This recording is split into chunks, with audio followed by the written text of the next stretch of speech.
जमीयतुल उलमा महमूद मदनी के कानूनी मुशीर एडवोकेट तहव्वुर खान पठान की कामयाब पैरवी की वजह से शोलापुर के 4 मुस्लिम नौजवानों की जमानत मंजूर हुई है।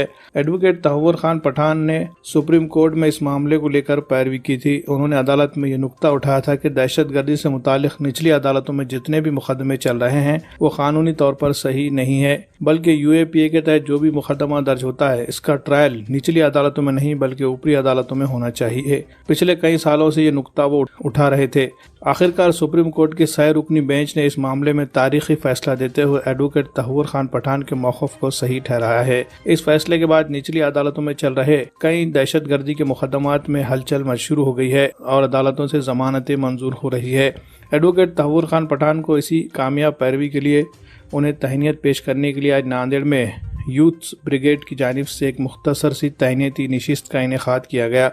जमीयतुल उलमा के मकामी ज़िम्मेदारान और शहर की चंद मुअज़्ज़िज़ शख्सियात की मौजूदगी में एडवोकेट तहव्वुर खान पठान को तहनीत पेश की गई। उनकी शाल पोशी और गुलपोशी की गई और उन्हें मुबारकबाद पेश करते हुए इस कामयाब पैरवी पर उनका खैर मकदम किया गया। इस मौके पर यूथ ब्रिगेड्स के तमाम मकामी ज़िम्मेदारान और नौजवान मर्द और ख़वातीन कसीर तादाद में मौजूद थी।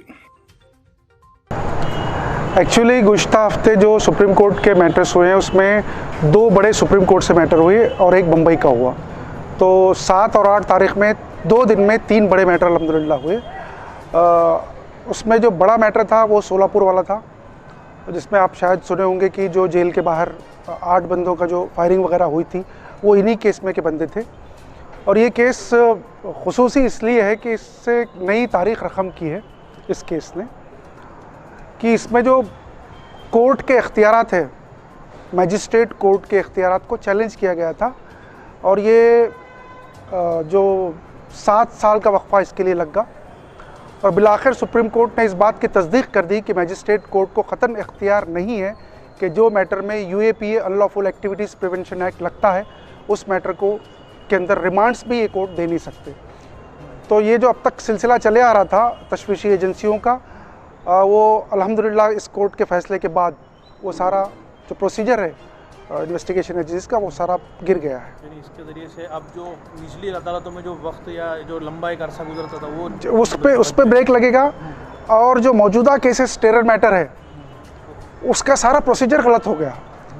अब एक इस किस्म के केस लॉ डेवलप हो गया है कि जितने अभी मैजिस्ट्रेट ने रिमांड्स दिए थे वो ऑटोमेटिक सारे वो वाइड एंड एब्यूश्योर इलीगल हो गए। मगर अफसोस इस बात का है कि इस डिसीजन को जो 7 साल का वक्फा लग गया, मैं 2014 में एप्लीकेशन बजाते खुद CJM भोपाल के सामने लगाया था और तवक्को ये थी कि 24 घंटे में उसके ऊपर फैसला हो, तो 24 घंटे के बजाय ये 7 साल लग गए।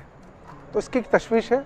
बहरकैफ देर आए दुरुस्त आए, तो मैं ये जो फ़ैसला है तो हिंदुस्तान की जो जुडिशियल सिस्टम है इस पे भरोसा स्ट्रेंथन करने वाला फ़ैसला इसके तौर पर मैं देखता हूँ और इंशाल्लाह आगे कोशिश रहेंगी जमीयत लीगल टीम की कि फ़ैसले जल्दी लाने की कोशिश की जाए। देखिए भाई साहब, जब जो भी इस किस्म का काम होता है तो स्टार्ट में जितने भी अफवाहें या पेपर में प्रिंट मीडिया इलेक्ट्रॉनिक मीडिया इसको उछालती है, खसदर उछालती है, और जब चार्जशीट आती है समझिए 100 चीज़ें आ रही है, वो चार्जशीट में 5 चीज़ें भी मौजूद नहीं रहती।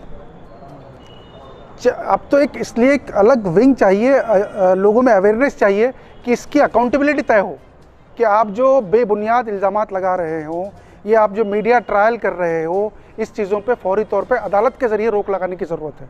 तो इंशाल्लाह जमीयतुल उलमा महाराष्ट्र की लीगल टीम का एक अगला वो जो रहेगा कि जो मीडिया ट्रायल के ज़रिए अभी कुछ हुआ नहीं है, किसी कोर्ट ने उन बंदों को दहशतगर्द डिक्लेयर नहीं किया है, किसी कॉम्पिटेंट कोर्ट ने डिक्लेयर नहीं किया है, ये एजेंसी का एलिगेशन है और उससे कहीं बढ़ा चढ़ाकर उसको मीडिया में पेश किया जाता है। लेकिन जब केस शुरू होता है, जब चार्जशीट आती है, जब एक्विजिशन वो होता है तो उसके अंदर ये तमाम चीज़ें नज़र होती है।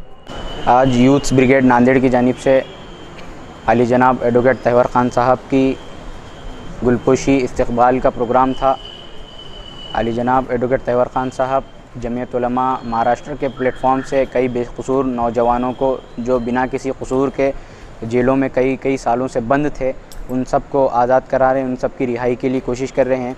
मैं अपनी यूथ ब्रिगेड और तमाम नांदेड़ की आवाम के ज़रिए हज़रत एडवोकेट तहव्वुर खान साहब का वालेहाना इस्तकबाल करता हूँ और मैं शुक्रगुज़ार हूँ तमाम चीफ़ गेस्ट का और एडवोकेट तैवर ख़ान साहब का कि उन्होंने अपने कीमती औकात में से हमको वक्त दिया।